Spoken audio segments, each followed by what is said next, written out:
আসসালামু আলাইকুম ভিউয়ার্স, কেমন আছেন সবাই? আজকে একটা ছোট্ট একটা ফর্মুলা নিয়ে আপনাদের মাঝে আমি উপস্থিত হলাম। সেটা হলো যে একটা ফ্যামিলি কে থাকে আর কে থাকবে না সেটা আপনাদেরকে দেখাই। প্রথম দেখা হচ্ছে এই যে এটা কিন্তু পিতা মাতা মানে বাবা মা চলে যাবে।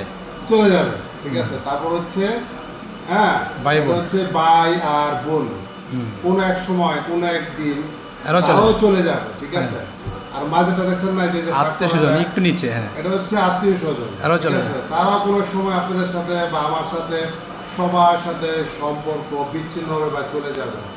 এরপরে মাঝেরটা রাখলাম, পরেরটা রাখলাম, 3 নম্বরটা রাখলাম।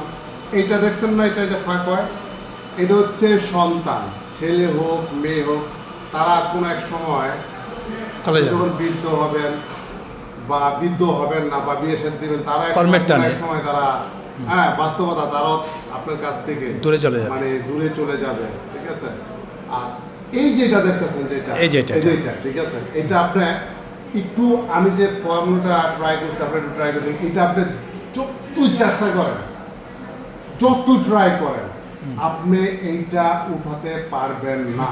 দেখেন না, ফাঁক করতে মানে পারবেন। ফাঁক করতে পারবেন না। কারণ এটা হচ্ছে কি জানেন, আল্লাহর বন্ধন স্বামী স্ত্রী, যেটা আল্লাহ তাআলা বলছে, যখন কালেমা পড়ে বিয়ে আবদ্ধ হয়, তখন কিন্তু আল্লাহ তাআলা ওইখান দিয়ে তাদের একটা বন্ধন সৃষ্টি করে। এই বন্ধনটা কিন্তু আপনি যতই চেষ্টা করেন ছুড়ে দিতে পারবেন না। কিন্তু এই বন্ধনটা ছুড়ানোর জন্য কিন্তু অনেক সময় তৃতীয় ব্যক্তি কিন্তু মানে কি করে, ট্রাই করে শয়তান। বন্ধনটা ছুড়ানোর জন্য। শয়তান। কিন্তু আল্লাহর অশেষ রহমত অনেক সময় এটা হয় না বা আল্লাহ তাআলা হইতে দেন না। একটা কথা আছে না, রাখে আল্লাহ মারে কে, একটু ট্রাই করে দেখবেন। আমি আবার বলি, পিতা মাতা কি, ভাই বোন, আত্মীয় স্বজন, সন্তান, কিন্তু এইটা এর পরেরটা 3 নম্বরটা আপনি যত ট্রাই করেন আপনি ছুঁয়ে দিতে পারবেন না। 4 নম্বর। আজকে এই পর্যন্তই। সবাইকে ধন্যবাদ ভিডিওটা দেখার জন্য।